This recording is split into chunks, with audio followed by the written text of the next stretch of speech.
Welcome back to the channel, Legendary Legacy, Audiobook Free Daily, a channel that shares the audio recap and full audiobook of the legendary best-selling books of all time without spending a penny. Today, we will continue with the book A Tale of Two Cities by Charles Dickens, which is one of the best-selling books of all time. This is a classic novel that depicts the French Revolution and its impact on the lives of two men who love the same woman. You will witness the drama, romance, and tragedy of this historical fiction. It has sold over 200 million copies worldwide. It is also considered as one of the most influential works of literature in history. We will continue with Episode 5, Book the Second, The Golden Thread, Chapter 7, Monseigneur in Town, Chapter 8, Monseigneur in the Country, and Chapter 9, The Gorgon's Head. Listen to the recap audiobook episodes of the channel, which are published on YouTube, Spotify, Apple Podcast, Google Podcast, and other podcast platforms. You can tell us more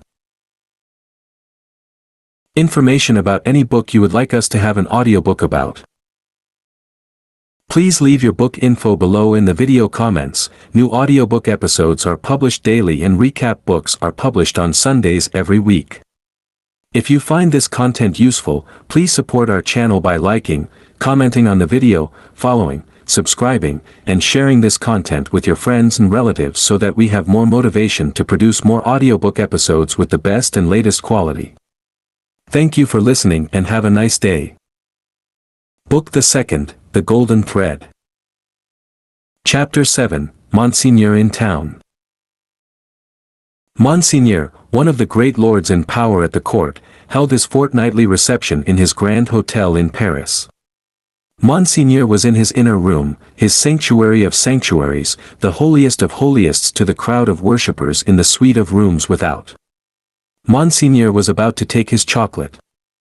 Monseigneur could swallow a great many things with ease, and was by some few sullen minds supposed to be rather rapidly swallowing France, but his morning's chocolate could not so much as get into the throat of Monseigneur, without the aid of 4 strong men besides the cook.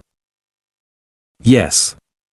It took 4 men, all 4 ablaze with gorgeous decoration, and the chief of them unable to exist with fewer than 2 gold watches in his pocket, emulative of the noble and chaste fashion set by Monseigneur, to conduct the happy chocolate to Monseigneur's lips. 1 lackey carried the chocolate pot into the sacred presence, a second, milled and frothed the chocolate with the little instrument he bore for that function, a third, presented the favored napkin, a fourth, he of the 2 gold watches, poured the chocolate out. It was impossible for Monseigneur to dispense with one of these attendants on the chocolate and hold his high place under the admiring heavens. Deep would have been the blot upon his escutcheon if his chocolate had been ignobly waited on by only 3 men, he must have died of 2. Monseigneur had been out at a little supper last night, where the comedy and the grand opera were charmingly represented. Monseigneur was out at a little supper most nights, with fascinating compagnie. So polite and so impressible was Monseigneur, that the comedy and the grand opera had far more influence with him in the tiresome articles of state affairs and state secrets, than the needs of all France. A happy circumstance for France, as the like always is for all countries similarly favored, always was for England, by way of example, in the regretted days of the Mary Stuart who sold it. Monseigneur had one truly noble idea of general public business, which was, to let everything go on in its own way. Of particular public business, Monseigneur had the other truly noble idea that it must all go his way, tend to his own power and pocket. Of his pleasures, general and particular, Monseigneur had the other truly noble idea, that the world was made for them. The text of his order, altered from the original by only a pronoun, which is not much, ran, "The earth and the fullness thereof are mine, saith Monseigneur." Yet, Monseigneur had slowly found that vulgar embarrassments crept into his affairs, both private and public, and he had, as to both classes of affairs, allied himself perforce with a farmer general. As to finances public, because Monseigneur could not make anything at all of them, and must consequently let them out to somebody who could, as to finances private, because farmer generals were rich, and Monseigneur, after generations of great luxury and expense, was growing poor. Hence Monseigneur had taken his sister from a convent, while there was yet time to ward off the impending veil, the cheapest garment she could wear, and had bestowed her as a prize upon a very rich farmer-general, poor in family. Which farmer-general, carrying an appropriate cane with a golden apple on the top of it, was now among the company in the outer rooms, much prostrated before by mankind, always except superior mankind of the blood of Monseigneur, who, his own wife included, looked down upon him with the loftiest contempt. A sumptuous man was the farmer-general. 30 horses stood in his stables, 24 male domestics sat in his halls, 6 body women waited on his wife. As one who pretended to do nothing but plunder and forage where he could, the farmer-general, howsoever his matrimonial relations conduced to social morality, was at least the greatest reality among the personages who attended at the hotel of Monseigneur that day. For, the rooms, though a beautiful scene to look at, and adorned with every device of decoration that the taste and skill of the time could achieve, were, in truth, not a sound business, considered with any reference to the scarecrows in the rags and nightcaps elsewhere, and not so far off, either, but that the watching towers of Notre Dame, almost equidistant from the two extremes, could see them both. They would have been an exceedingly uncomfortable business, if that could have been anybody's business, at the house of Monseigneur. Military officers destitute of military knowledge, naval officers with no idea of a ship, civil officers without a notion of affairs, brazen ecclesiastics, of the worst worldly, with sensual eyes, loose tongues, and looser lives, all totally unfit for their several callings, all lying horribly in pretending to belong to them, but all nearly or remotely of the order of Monseigneur, and therefore foisted on all public employments from which anything was to be got, these were to be told off by the score and the score. People not immediately connected with Monseigneur or the state, yet equally unconnected with anything that was real, or with lives passed in traveling by any straight road to any true earthly end, were no less abundant.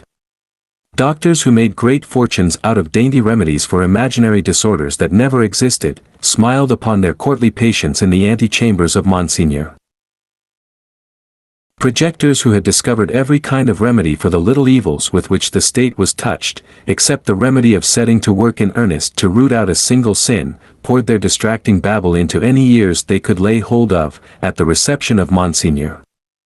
Unbelieving philosophers who were remodeling the world with words, and making card towers of babble to scale the skies with, talked with unbelieving chemists who had an eye on the transmutation of metals, at this wonderful gathering accumulated by Monseigneur.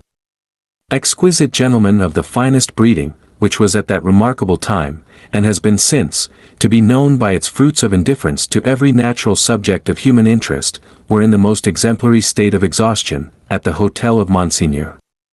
Such homes had these various notabilities left behind them in the fine world of Paris, that the spies among the assembled devotees of Monseigneur, forming a goodly half of the polite company, would have found it hard to discover among the angels of that sphere one solitary wife, who, in her manners and appearance, owned to being a mother.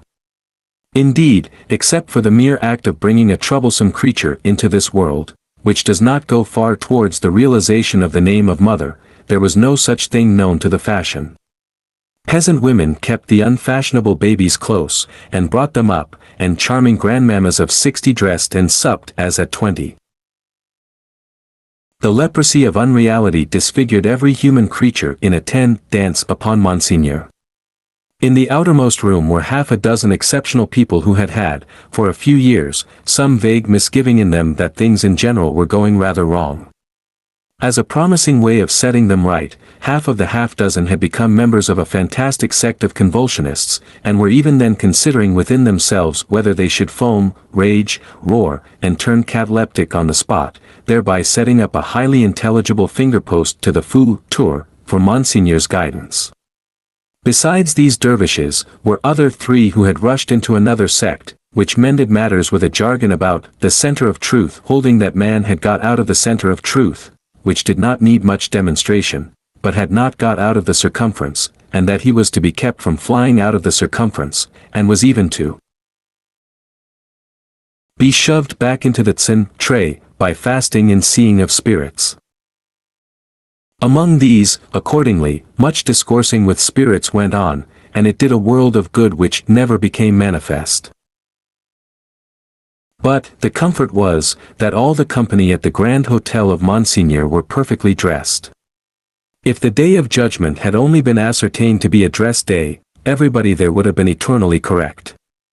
Such frizzling and powdering and sticking up of hair, such delicate complexions artificially preserved and mended, such gallant swords to look at, and such delicate honor to the sense of smell, would surely keep anything going, for ever and ever. The exquisite gentlemen of the finest breeding wore little pendant trinkets that chinked as they languidly moved. These golden fetters rang like precious little bells, and what with that ringing, and with the rustle of silk and brocade and fine linen, there was a flutter in the air that fanned Saint Antoine and his devouring hunger far away. Dress was the one unfailing talisman and charm used for keeping all things in their places. Everybody was dressed for a fancy ball that was never to leave off. From the palace of the Tuileries, through Monseigneur and the whole court, through the chambers, the tribunals of justice, and all society, except the scarecrows, the fancy ball descended to the common executioner, who, in pursuance of the charm, was required to officiate, frizzled, powdered, in a gold-laced coat, pumps, and white silk stockings. At the gallows and the wheel, the axe was a rarity. Monsieur Paris, as it was the episcopal mode among his brother professors of the provinces, Monsieur Orleans, and the rest, to call him, presided in this dainty dress. And who among the company at Monseigneur's reception in that 1780th year of our Lord, could possibly doubt, that a system rooted in a frizzled hangman, powdered, gold-laced, pumped, and white silk stockinged, would see the very stars out? Monseigneur, having eased his 4 men of their burdens and taken his chocolate, caused the doors of the holiest of holiests to be thrown open, and issued forth. Then, what submission, what cringing and fawn, what servility, what abject humiliation. As to bowing down in body and spirit, nothing in that way was left for heaven, which may have been one among other reasons why the worshippers of Monseigneur never troubled it. Bestowing a word of promise here and a smile there, a whisper on one happy slave and a wave of the hand on another, Monseigneur affably passed through his rooms to the remote region of the circumference of truth. There, Monseigneur turned, and came back again, and so in due course of time got himself shut up in his sanctuary by the chocolate sprites, and was seen no more. The show being over, the flutter in the air became quite a little storm, and the precious little bells went ringing downstairs.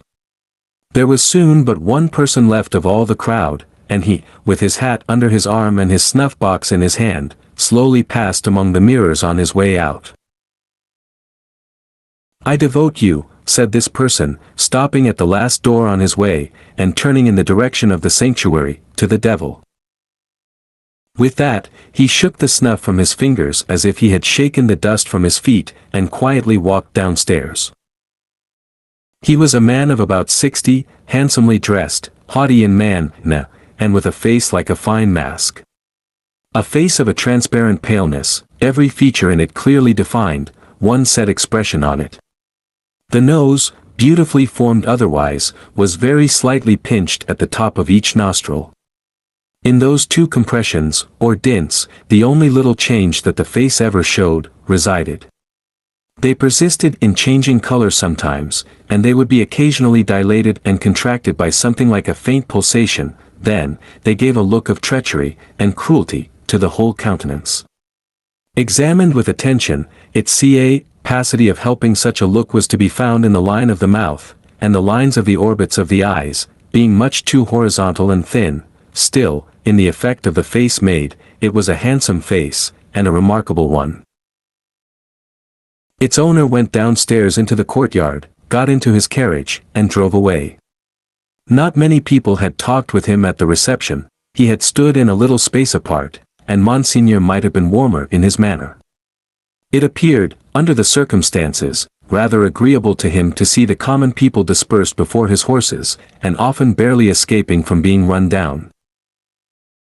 His man drove as if he were charging an enemy, and the furious recklessness of the man brought no check into the face, or to the lips, of the master.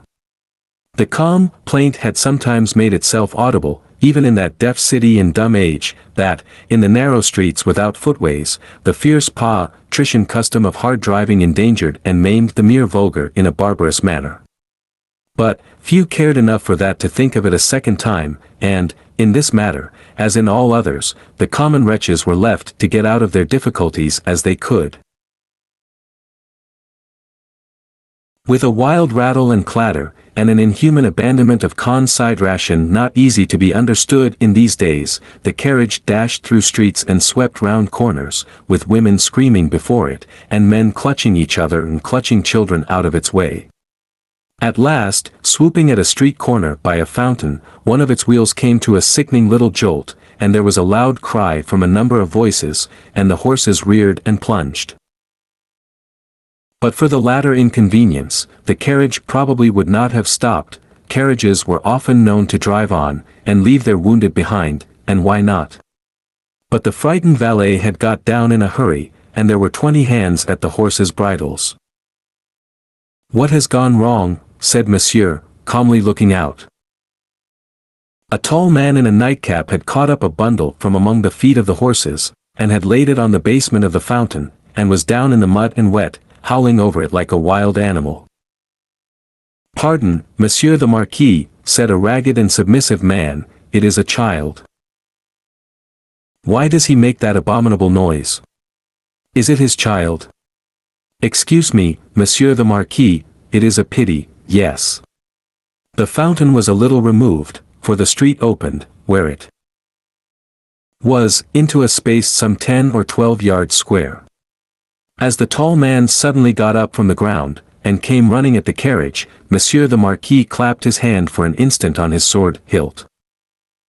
"Killed!" shrieked the man, in wild desperation, extending both arms at their length above his head, and staring at him. "Dead!" The people closed round, and looked at Monsieur the Marquis. There was nothing revealed by the many eyes that looked at him but watchfulness and eagerness. There was no visible menacing or anger. Neither did the people say anything. After the first cry, they had been silent, and they remained so. The voice of the submissive man who had spoken, was flat and tame in its extreme submission. Monsieur the Marquis ran his eyes over them all, as if they had been mere rats come out of their holes. He took out his purse. "It is extraordinary to me," said he, "that you people cannot take care of yourselves and your children. One or the other of you is forever in the way. How do I know what injury you have done my horses? See. Give him that." He threw out a gold coin for the valet to pick up, and all the heads craned forward that all the eyes might look down at it as it fell. The tall man called out again with a most unearthly cry, "Dead!" He was arrested by the quick arrival of another man, for whom the rest made way. On seeing him, the miserable creature fell upon his shoulder, sobbing and crying, and pointing to the fountain, where some women were stooping over the motionless bundle, and moving gently about it. They were as silent, however, as the men. I know all, said the last comer. "Be a brave man, my Gaspard. It is better for the poor little plaything to die so, than to live. It has died in a moment without pain. Could it have lived an hour as happily?" "You are a philosopher, you there," said the Marquis, smiling. "How do they call you?" "They call me Defarge." "Of what trade?" "Monsieur the Marquis, vendor of wine." "Pick up that, philosopher and vendor of wine," said the Marquis, throwing him another gold coin, "and spend it as you will. The horses there, are they right?"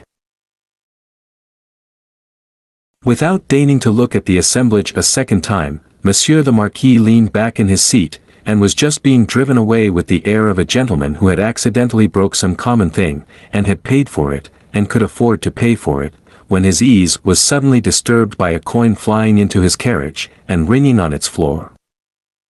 "Hold," said Monsieur the Marquis. "Hold the horses. Who threw that?"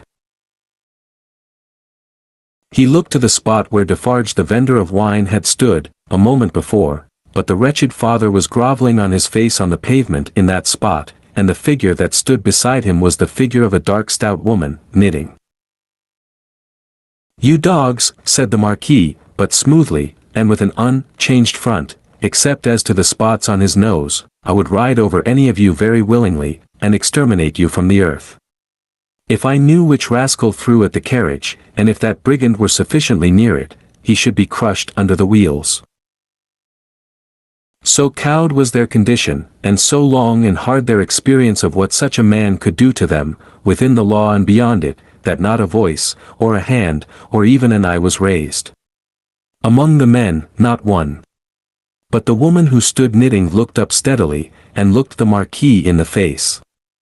It was not for his dignity to notice it, his contemptuous eyes passed over her, and over all the other rats, and he leaned back in his seat again, and gave the word, "Go on." He was driven on, and other carriages came whirling by in quick succession, the minister, the state projector, the farmer-general, the doctor, the lawyer, the ecclesiastic, the grand opera, the comedy, the whole fancy ball in a bright continuous flow, came whirling by. The rats had crept out of their holes to look on, and they remained looking on for hours, soldiers and police often passing between them and the spectacle, and making a barrier behind which they slunk, and through which they peeped. The father had long ago taken up his bundle and bidden himself away with it, when the women who had tended the bundle while it lay on the base of the fountain, sat there watching the running of the water and the rolling of the fancy ball, when the one woman who had stood conspicuous, knitting, still knitted on with the steadfastness of fate. The water of the fountain ran, the swift river ran, the day ran into evening, so much life in the city ran into death according to rule, time and tide waited for no man, the rats were sleeping close together in their dark holes again, the fancy ball was lighted up at supper, all things ran their course. Book the Second, The Golden Thread. Chapter 8, Monseigneur in the Country. A beautiful landscape, with the corn bright in it, but not abundant. Patches of poor rye where corn should have been, patches of poor peas and beans, patches of most coarse vegetable substitutes for wheat. On inanimate nature, as on the men and women who cultivated it, a prevalent tendency towards an appearance of vegetating unwillingly, a dejected disposition to give up, and wither away. Monsieur the Marquis in his travelling carriage, which might have been lighter, conducted by 4 post-horses and 2 postilions, faggied up a steep hill. A blush on the countenance of Monsieur the Marquis was no impeachment of his high breeding, it was not from within, it was occasioned by an external circumstance beyond his control, the setting sun. The sunset struck so brilliantly into the travelling carriage when it gained the hill-top, that its occupant was steeped in crimson. "It will die out," said Monsieur the Marquis, glancing at his hands, directly. In effect, the sun was so low that it dipped at the moment. When the heavy drag had been adjusted to the wheel, and the carriage slid downhill, with a cinderous smell, in a cloud of dust, the red glow departed quickly, the sun and the Marquis going down together, there was no glow left when the drag was taken off. But, there remained a broken country, bold and open, a little village at the bottom of the hill, a broad sweep and rise beyond it, a church tower, a windmill, a forest for the chase, and a crag with a fortress on it used as a prison. Round upon all these darkening objects as the night drew on, the Marquis looked, with the air of one who was coming near home. The village had its one poor street, with its poor brewery, poor tannery, poor tavern, poor stable-yard for relays of post-horses, poor fountain, all usual poor appointments. It had its poor people too. All its people were poor, and many of them were sitting at their doors, shredding spare onions and the like for supper, while many were at the fountain, washing leaves, and grasses, and any such small yieldings of the earth that could be eaten. Expressive sips of what made them poor, were not wanting, the tax for the state, the tax for the church, the tax for the lord, tax local and tax general, were to be paid here and to be paid there, ac. according to solemn inscription in the little village, until the wonder was, that there was any village left unswallowed. Few children were to be seen, and no dogs. As to the men and women, their choice on earth was stated in the prospect, life on the lowest terms that could sustain it, down in the little village under the mill, or captivity and death in the dominant prison on the crag. Heralded by a courier in advance, and by the cracking of his postil iron's whips, which twined snake-like about their heads in the evening air, as if he came attended by the Furies, Monsieur the Marquis drew up in his travelling carriage at the posting-house gate. It was hard by the fountain, and the peasants suspended their operations to look at him. He looked at them, and saw in them, without knowing it, the slow sure filing down of misery-worn face and figure, that was to make the mea grenus of Frenchman and English superstition which should survive the truth through the best part of 100 years. Monsieur the Marquis cast his eyes over the submissive faces that drooped before him, as the like of himself had drooped before Monseigneur of the court, only the difference was, that these faces drooped merely to suffer and not to propitiate. When a grizzled mender of the roads joined the group. "Bring me hither that fellow," said the Marquis to the courier. The fellow was brought, cap in hand, and the other fellows closed round to look and listen, in the manner of the people at the Paris fountain. "I passed you on the road." "Monseigneur, it is true. I had the honor of being passed on the road." "Coming up the hill, and at the top of the hill, both?" "Monseigneur, it is true." "What did you look at, so fixedly?" "Monseigneur, I looked at the man." He stooped a little, and with his tattered blue cap pointed under the carriage. All his fellows stooped to look under the carriage. "What man, pig? And why look there?" "Pardon, Monseigneur, he swung by the chain of the shoe the drag." "Who?" demanded the traveller. "Monseigneur, the man." "May the devil carry away these idiots." "How do you call the man?" "You know all the men of this part of the country." "Who was he?" "Your clemency, Monseigneur." "He was not of this part of the country. Of all the days of my life, I never saw him." "Swinging by the chain. To be suffocated?" "With your gracious permission, that was the wonder of it, Monseigneur. His head hanging over like this."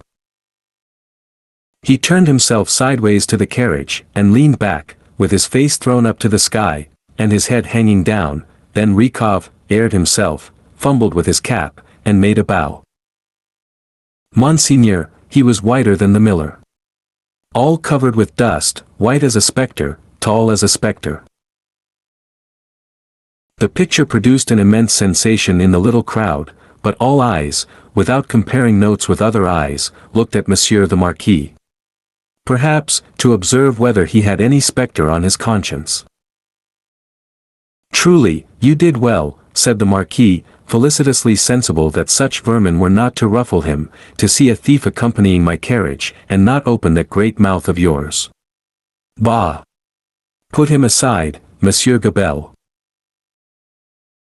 Monsieur Gabelle was the postmaster, and some other taxing functionary united. He had come out with great obsequiousness to assist at this examination, and had held the examined by the drapery of his arm in an official manner. "Bah! Go aside," said Monsieur Gabelle. "Lay hands on this stranger if he seeks to lodge in your village to-night, and be sure that his business is honest, Gabelle." "Monseigneur, I am flattered to devote myself to your orders." "Did he run away, fellow? Where is that accursed?" The accursed was already under the carriage with some half-dozen particular friends, pointing out the chain with his blue cap. Some half-dozen other particular friends promptly hauled him out, and presented him breathless to Monsieur the Marquis.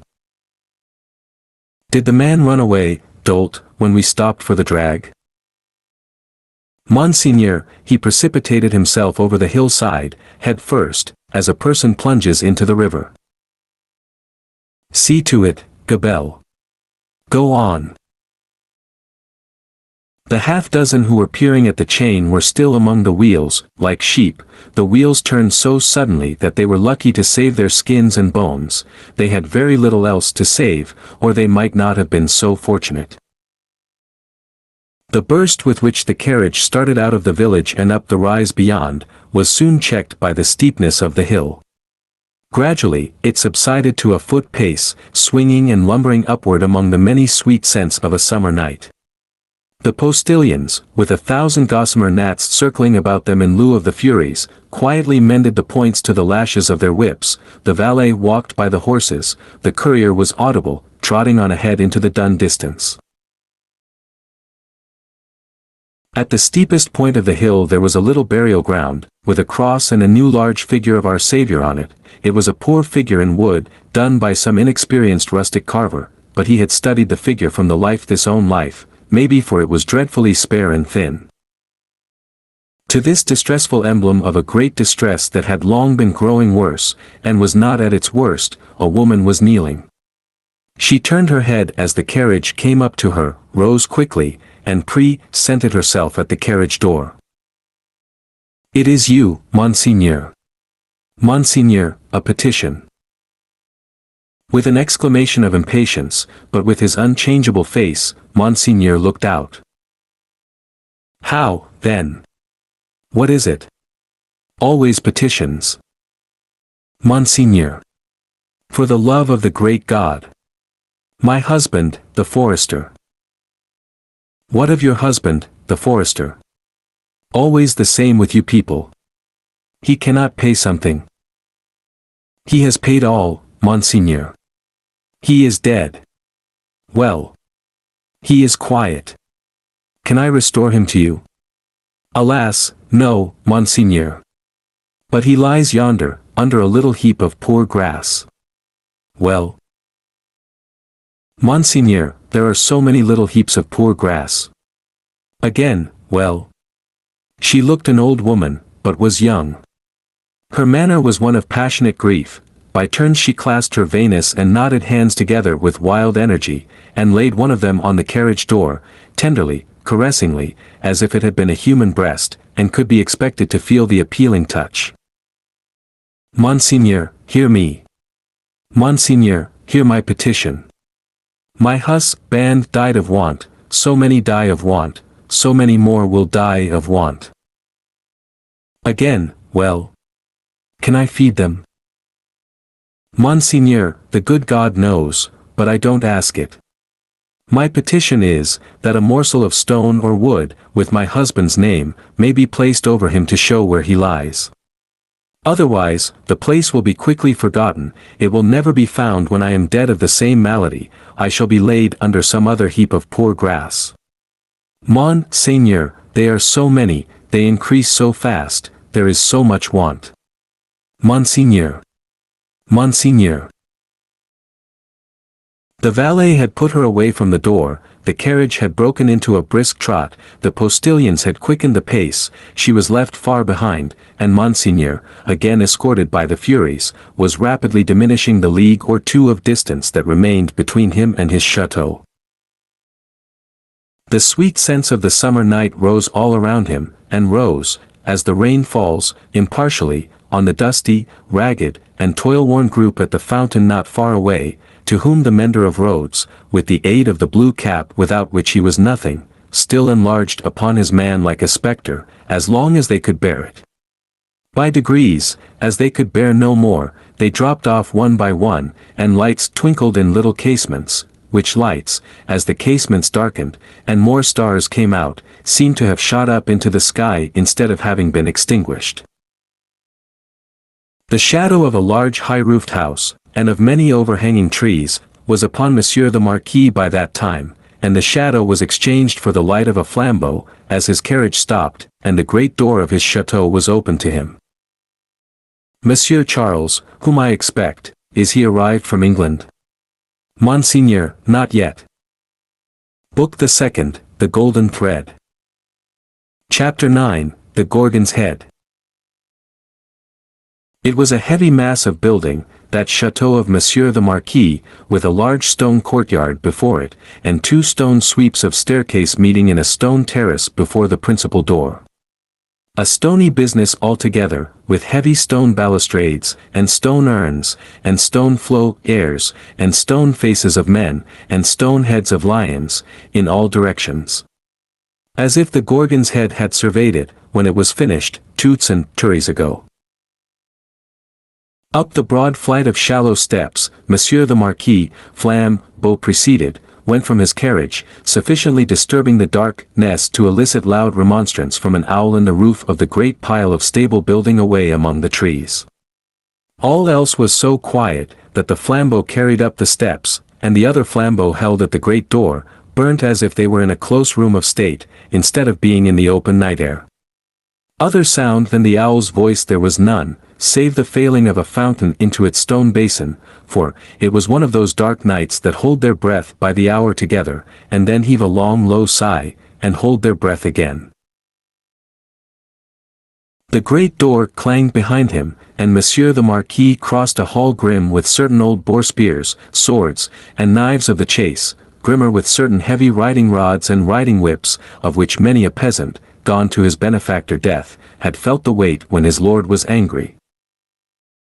Avoiding the larger rooms, which were dark and made fast for the night, Monsieur the Marquis, with his flambeau-bearer going on before, went up the staircase to a door in a corridor. This thrown open, admitted him to his own private apartment of 3 rooms. His bedchamber and 2 others. High vaulted rooms with cool uncarpeted floors, great dogs upon the hearths for the burning of wood in winter time, and all luxuries befitting the state of a marquis in a luxurious age and country. The fashion of the last Louis but one, of the line that was never to break, the 14th Louis, was conspicuous in their rich furniture, but it was diversified by many objects that were illustrations of old pages in the history of France. A supper table was laid for 2, in the third of the rooms, a round room, in one of the chateau's 4 extinguisher-topped towers. A small lofty room, with its window wide open, and the wooden jalousie blinds closed, so that the dark night only showed in slight horizontal lines of black, alternating with their broad lines of stone color. "My nephew," said the Marquis, glancing at the supper preparation, "they said he was not arrived." Nor was he, but he had been expected with Monseigneur. "Ah! It is not probable he will arrive tonight, nevertheless, leave the table as it is. I shall be ready in a quarter of an hour." In a quarter of an hour Monseigneur was ready, and sat down alone to his sumptuous and choice supper. His chair was opposite to the window, and he had taken his soup, and was raising his glass of Bordeaux to his lips, when he put it down. "What is that?" he calmly asked, looking with attention at the horizontal lines of black and stone color. "Monseigneur? That? Outside the blinds. Open the blinds." It was done. "Well?" "Monseigneur, it is nothing. The trees and the night are all that are here." The servant who spoke, had thrown the blinds wide, had looked out into the vacant darkness, and stood with that blank behind him, looking round for instructions. "Good," said the imperturbable master. "Close them again." That was done too, and the Marquis went on with his supper. He was halfway through it, when he again stopped with his glass in his hand, hearing the sound of wheels. It came on briskly, and came up to the front of the chateau. "Ask who is arrived." It was the nephew of Monseigneur. He had been some few leagues behind Monseigneur, early in the afternoon. He had diminished the distance rapidly, but not so rapidly as to come up with Monseigneur on the road. He had heard of Monseigneur, at the posting houses, as being before him. He was to be told, said Monseigneur, that supper awaited him then and there, and that he was prayed to come to it. In a little while he came. He had been known in England as Charles Darnay. Monseigneur received him in a courtly manner, but they did not shake hands. "You left Paris yesterday, sir," he said to Monseigneur, as he took his seat at table. Yesterday. And you? I come direct. From London? Yes. You have been a long time coming, said the Marquis, with a smile. On the contrary, I come direct. Pardon me.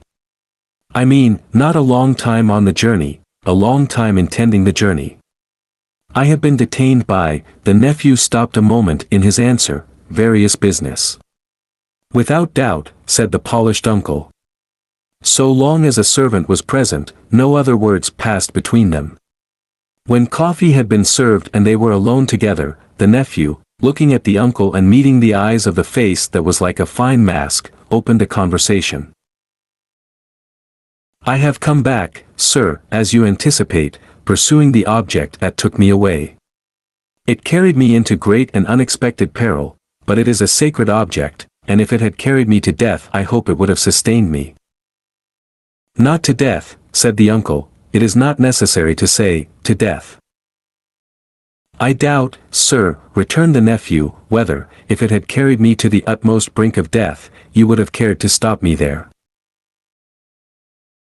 The deepened marks in the nose, and the lengthening of the fine straight lines in the cruel face, looked ominous as to that. The uncle made a graceful gesture of protest, which was so clearly a slight form of good breeding that it was not reassuring.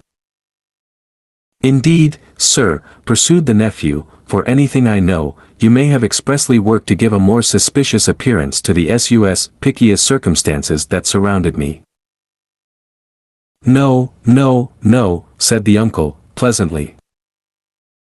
But, however that may be, resumed the nephew, glancing at him with deep distrust, I know that your diplomacy would stop me by any means, and would know no scruple as to means. My friend, I told you so, said the uncle, with a fine pulsation in the two marks. Do me the favor to recall that I told you so, long ago. I recall it. Thank you, said the Marquise, very sweetly indeed. His tone lingered in the air, almost like the tone of a musical instrument. In effect, sir, pursued the nephew, I believe it to be at once your bad fortune, and my good fortune, that has kept me out of a prison in France here. I do not quite understand, returned the uncle, sipping his coffee. Dare I ask you to explain? I believe that if you were not in disgrace with the court, and had not been overshadowed by that cloud for years past, a letter de cachet would have sent me to some fortress indefinitely. It is possible, said the uncle, with great calmness. For the honor of the family, I could even resolve to incommode you to that extent. Pray excuse me. I perceive that, happily for me, the reception of the day before yesterday was, as usual, a cold one, observed the nephew. I would not say happily, my friend, returned the uncle, with refined politeness, I would not be sure of that. A good opportunity for consideration, surrounded by the advantages of solitude, might influence your destiny to far greater advantage than you influence it for yourself. But it is useless to discuss the question. I am, as you say, at a disadvantage. These little instruments of correction, these gentle aids to the power and honor of families, these slight favors that might so incommode you, are only to be obtained now by interest and importunity. They are sought by so many, and they are granted, comparatively, to so few. It used not to be so, but France in all such things is changed for the worse. Our not remote ancestors held the right of life and death over the surrounding vulgar. From this room, many such dogs have been taken out to be hanged, in the next room, my bedroom. One fellow, to our knowledge, was poniarded on the spot for professing some insolent delicacy respecting his daughter. We have lost many privileges, a new philosophy has become the mode, and the assertion of our station, in these days, might, I do not go so far as to say would, but might, cause us real inconvenience. All very bad, very bad. The Marquis took a gentle little pinch of snuff, and shook his head, as elegantly despondent as he could becomingly be of a country still containing himself, that great means of regeneration. We have so asserted our station, both in the old time and in the modern time also, said the nephew, gloomily, that I believe our name to be more detested than any name in France. Let us hope so, said the uncle. Detestation of the high is the involuntary homage of the low. There is not, pursued the nephew, in his former tone, a face I can look at, in all this country round about us, which looks at me with any deference on it but the dark deference of fear and slavery. A compliment, said the Marquis, to the grandeur of the family, merited by the manner in which the family has sustained its grandeur. Ha! And he took another gentle little pinch of snuff, and lightly crossed his legs. But, when his nephew, leaning an elbow on the table, covered his eyes thoughtfully and dejectedly with his hand, the fine mask looked at him sideways with a stronger concentration of keenness, closeness, and dislike, than was comportable with its wearer's assumption of indifference. Repression is the only lasting philosophy. The dark deference of fear and slavery, my friend, observed the Marquis, will keep the dogs obedient to the whip, as long as this roof, looking up to it, shuts out the sky. That might not be so long as the Marquis supposed. If a picture of the chateau as it was to be a very few years hence, and of 50 like it as they too were to be a very few years hence, could have been shown to him that night, he might have been at a loss to claim his own from the ghastly, fire-charred, plunder-wrecked rains. As for the roof he vaunted, he might have found that shutting out the sky in a new way, to wit, forever, from the eyes of the bodies into which its lead was fired, out of the barrels of 100,000 muskets. Meanwhile, said the Marquis, I will preserve the honor and repose of the family, if you will not. But you must be fatigued. Shall we terminate our conference for the night?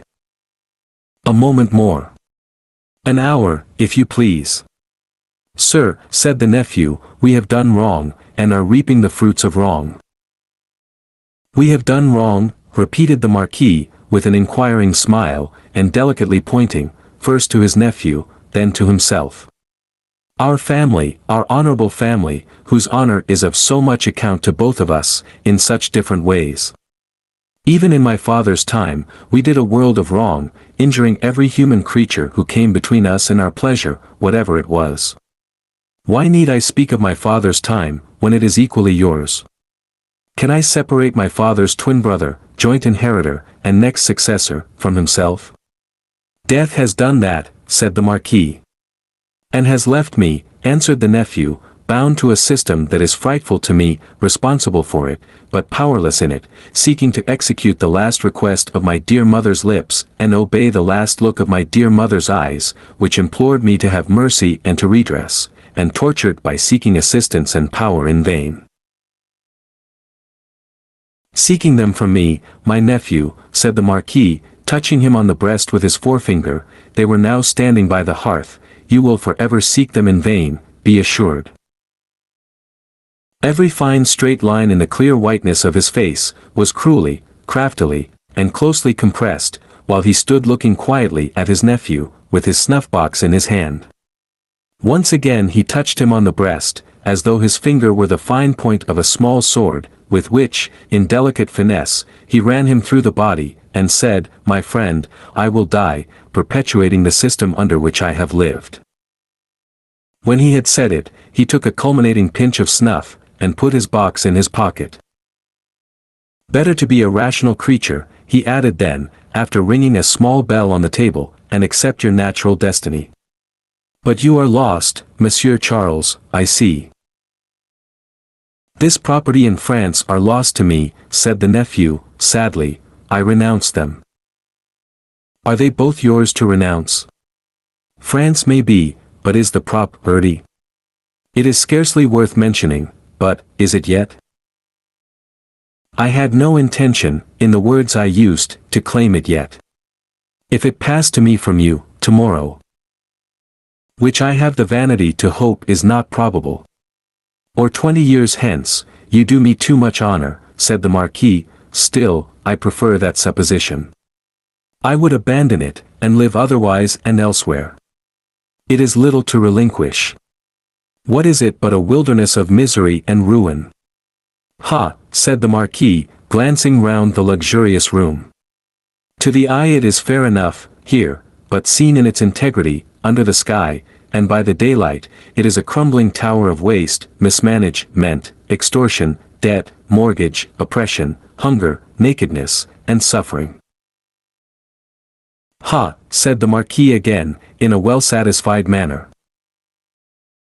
If it ever becomes mine, it shall be put into some hands better qualified to free it slowly, if such a thing is possible, from the weight that drags it down, so that the miserable people who cannot leave it and who have been long wrung to the last point of endurance, may, in another generation, suffer less, but it is not for me. There is a curse on it, and on all this land. And you, said the uncle. Forgive my curiosity, do you, under your new philosophy, graciously intend to live? I must do, to live, what others of my countrymen, even with no ity at their backs, may have to do some day work. In England, for example. Yes. The family honor, sir, is safe from me in this country. The family name can suffer from me in no other, for I bear it in no other.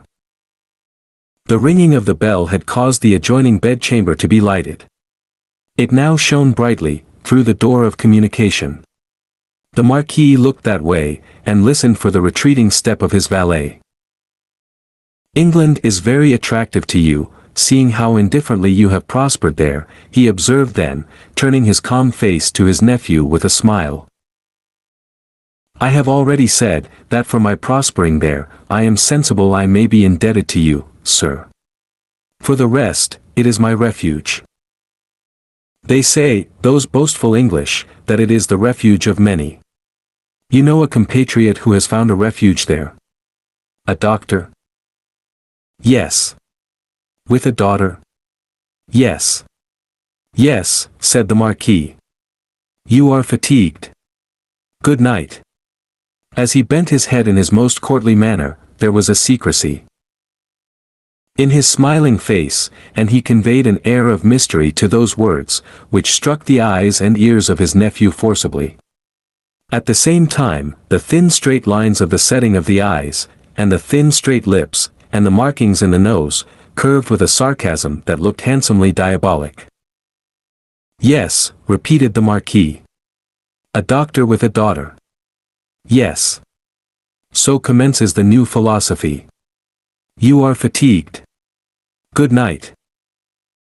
It would have been of as much avail to interrogate any stone face outside the chateau as to interrogate that face of his. The nephew looked at him, in vain, in passing on to the door. Good night, said the uncle. I look to the pleasure of seeing you again in the morning. Good repose.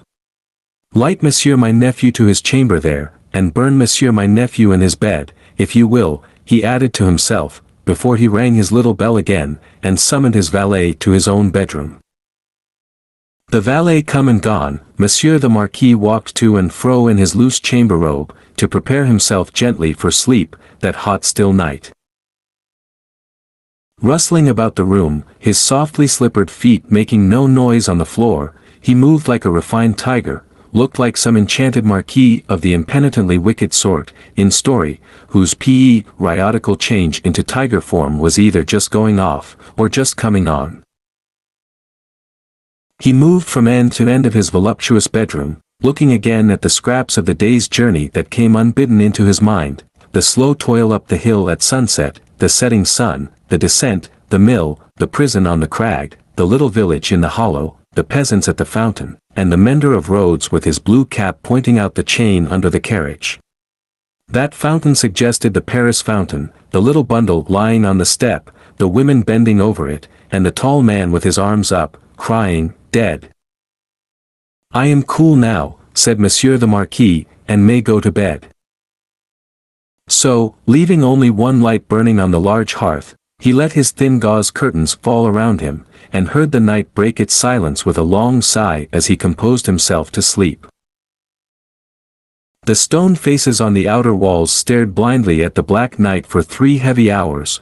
For 3 heavy hours, the horses in the stables rattled at their racks, the dogs barked, and the owl made a noise with very little resemblance in it to the noise conventionally assigned to the owl by men poets. But it is the obstinate custom of such creatures hardly ever to say what is set down for them. For 3 heavy hours, the stone faces of the chateau, lion and hoovre man, stared blindly at the night. Dead darkness lay on all the landscape, dead darkness added its own hush to the hushing dust on all the roads. The burial place had got to the pass that its little heaps of poor grass were undistinguishable from one another. The figure on the cross might have come down, for anything that could be seen of it.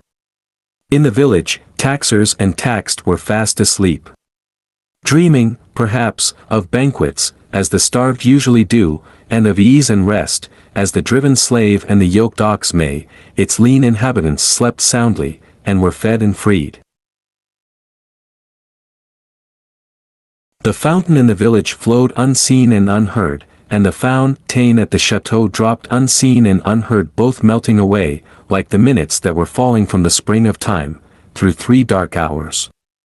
Then, the grey water of both began to be ghostly in the light, and the eyes of the stone faces of the chateau were opened. Lighter and lighter, until at last the sun touched the tops of the still trees, and poured its radiance over the hill. In the glow, the water of the chateau fountain seemed to turn to blood, and the stone faces crimsoned. The carol of the birds was loud and high, and, on the weather-beaten sill of the great window of the bedchamber of Monsieur the Marquis, one little bird sang its sweetest song with all its might. At this, the nearest stone face seemed to stare amazed, and, with open mouth and dropped underjaw, looked awe-stricken. Now, the sun was full up, and movement began in the village. Casement windows opened, crazy doors were unbarred, and people came forth shivering, chilled, as yet, by the new sweet air. Then began the rarely lightened toil of the day among the village population. Some, to the fountain, some, to the fields, men and women here, to dig and delve, men and women there, to see to the poor livestock, and lead the bony cows out, to such pasture as could be found by the roadside. In the church and at the cross, a kneeling figure or two, attendant on the latter prayers, the led cow, trying for a breakfast among the weeds at its foot. The chateau awoke later, as became its quality, but awoke gradually and surely. First, the lonely boar spears and knives of the chase had been reddened as of old, then, had gleamed trenchant in the morning sunshine. Now, doors and windows were thrown open, horses in their stables looked round over their shoulders at the light and freshness pour ing and at doorways, leaves sparkled and rustled at iron-grated windows, dogs pulled hard at their chains, and reared impatient to be loosed. All these trivial incidents belonged to the routine of life, and the return of morning. Surely, not so the ringing of the great bell of the chateau, nor the running up and down the stairs, nor the hurried figures on the terrace, nor the booting and tramping here and there and everywhere, nor the quick saddling of horses and riding away. What winds conveyed this hurry to the grizzled mender of roads, already at work on the hilltop beyond the village, with his day's dinner, not much to carry, lying in a bundle that it was worth no crow's while to peck at, on a heap of stones? Had the birds, carrying some grains of it to a distance, dropped one over him as they sow chance seeds? Whether or no, the mender of roads ran, on the sultry morning, as if for his life, down the hill, knee-high in dust, and never stopped till he got to the fountain.